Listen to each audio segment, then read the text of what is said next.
বন্দে পুরুষোত্তমম। শ্রী শ্রী ঠাকুর অনুকূলচন্দ্র কথিত রামায়ণ কাহিনী। শ্রীরামের প্রতীক্ষায় ভক্ত শবরী। শবরী কে? নীচ জাতির মেয়ে বুঝি? বললেন পুষ্পমা। শুনে শ্রী শ্রী ঠাকুর বলতে লাগলেন, চণ্ডালু হপি দ্বিজ শ্রেষ্ঠ, হরিভক্তি পরায়ণ।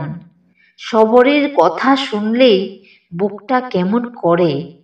তার শৈশবকালে এক ঋষি বলেছিলেন, নব দুর্বাদল শ্যাম, শ্রীরাম একদিন আসবেন তোমার কাছে, তাই তুমি তার জন্য নিত্য জাগ্রত ও প্রস্তুত থেকো।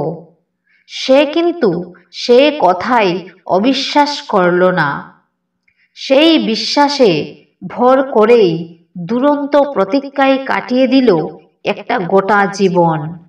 সকালে সাজে, দুপুরে সে ঘর নিকিয়ে পাদ্য অর্ঘ্য ঠিক করে, আসন সাজিয়ে, ধূপ দীপ জ্বালিয়ে, ভোগারতির আয়োজন করে দূরের কাছে বসে থাকে কখন রাম আসবে।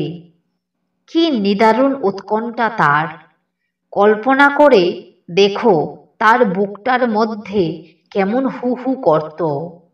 তার কানটা, চাউনিটা, চেহারাটা কেমনতর হয়ে গিয়েছিল বুঝতে পারো?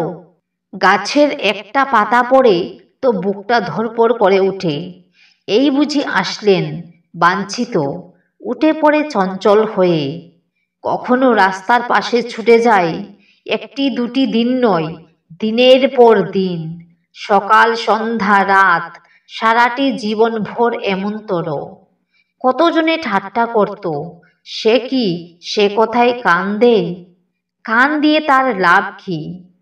ঋষি বলেছেন, নব দুর্বাদল শ্যাম, রাম আসবেন, সেই জন্যই তো তার বাছা। ঋষির কথা কি কখনো মিথ্যা হতে পারে? তিনি আসবেনই, আর তার আসার ক্ষণটি চেয়ে তার আমার অস্তিত্ব উদগ্র উন্মুখ হয়ে থাকে। বার্ধক্যে জরাজীর্ণ যখন, তখন আসলেন রাম।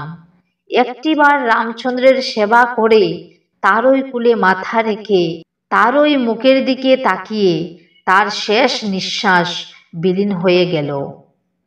ওই অবস্থায় পড়লে বোঝা যেত ভালোবাসা কতটা জ্যান্ত আর কতখানি অচ্যুতি।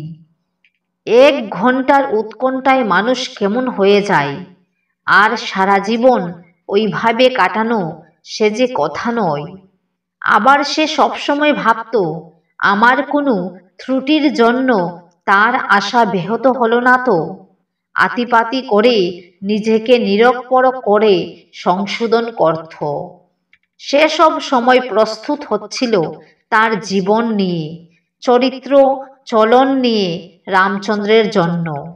এ জীবন কেমনতর, ভাবলে কেমন লাগে। আমার তার কথা বলতেই বুকের মধ্যে কেমন তরতর করে ওঠে। আমার অমন হলে তো কর্ম নিকেশ। দুলালিমা জিজ্ঞাসা করলেন, তেমন টান হবে কি করে? শ্রী শ্রী ঠাকুর, চাওয়ার থেকে, ভাবার থেকে, করার থেকে। জয় গুরু।